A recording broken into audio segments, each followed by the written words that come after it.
Operation സിന്ദൂറിന് പിന്നാലെയുണ്ടായ Pak shell ആക്രമണത്തിൽ മരിച്ചവരുടെ കുടുംബത്തിന് സർക്കാർ ജോലി നൽകുമെന്ന് പ്രഖ്യാപനം. ജമ്മുകശ്മീർ ലഫ്റ്റനന്റ് ഗവർണർ മനോജ് സിൻഹയുടേത് പ്രഖ്യാപനം. കേന്ദ്ര സർക്കാരും ജമ്മുകശ്മീർ ഭരണകൂടവും ഇരകൾക്കൊപ്പമുണ്ടാകുമെന്ന് മനോജ് സിൻഹ പറഞ്ഞു. ബൽറാം നെടുങ്ങാടി വിവരങ്ങളുമായി. ബൽറാം, എന്താണ് ഇപ്പോൾ ഉറപ്പായി നൽകിയിരിക്കുന്നത്?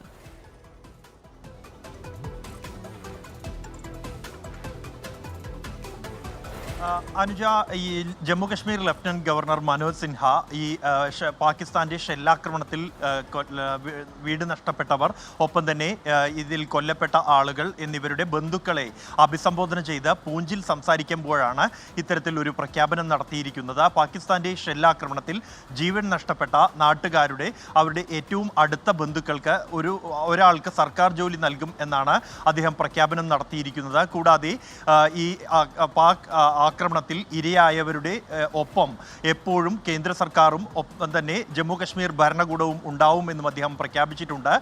ഈ ആക്രമണത്തിൽ വീടുകൾ തകർന്ന ആളുകൾക്കും വീടുകൾ പൂർണ്ണമായും നഷ്ടപ്പെട്ട ആളുകൾക്കുമുള്ള ധനസഹായ വിതരണം ഉൾപ്പെടെ അദ്ദേഹം നിർവഹിച്ചുകൊണ്ടിരിക്കുകയാണ്. ഇതിൻ്റെ ഭാഗമായി തന്നെ നിയന്ത്രണ രേഖയിലും അടക്കമുള്ള പ്രദേശങ്ങളിൽ ഈ പാക് ഷെല്ലാക്രമണം ഉണ്ടായ സ്ഥലങ്ങൾ ലഫ്റ്റനന്റ് ഗവർണർ മനോജ് സിൻഹ നേരിട്ട് സന്ദർശനം നടത്തുന്നുണ്ട്. കഴിഞ്ഞ ഒരാഴ്ചയായി അദ്ദേഹം ഇത്തരത്തിലുള്ള വിവിധ സ്ഥലങ്ങളിൽ സന്ദർശനം നടത്തി. പൂഞ്ചിലെ സന്ദർശനത്തിനിടെയാണ് ഈ ഷെല്ലാക്രമണത്തിൽ കൊല്ലപ്പെട്ടവരുടെ ബന്ധുക്കൾക്ക് സർക്കാർ ജോലി നൽകും എന്നുള്ള ഒരു പ്രഖ്യാപനം അദ്ദേഹം നടത്തിയിരിക്കുന്നത്. അനുജ, ശരി, പാക് ഷെല്ലാക്രമണത്തിൽ കൊല്ലപ്പെട്ടവരുടെ കുടുംബാംഗങ്ങൾക്ക് ബന്ധുക്കൾക്ക് ജോലി നൽകും എന്നുള്ള വാഗ്ദാനമാണ് ഇപ്പോൾ ലഫ്റ്റനന്റ് ഗവർണർ നൽകിയിരിക്കുന്നത് കശ്മീരിൽ.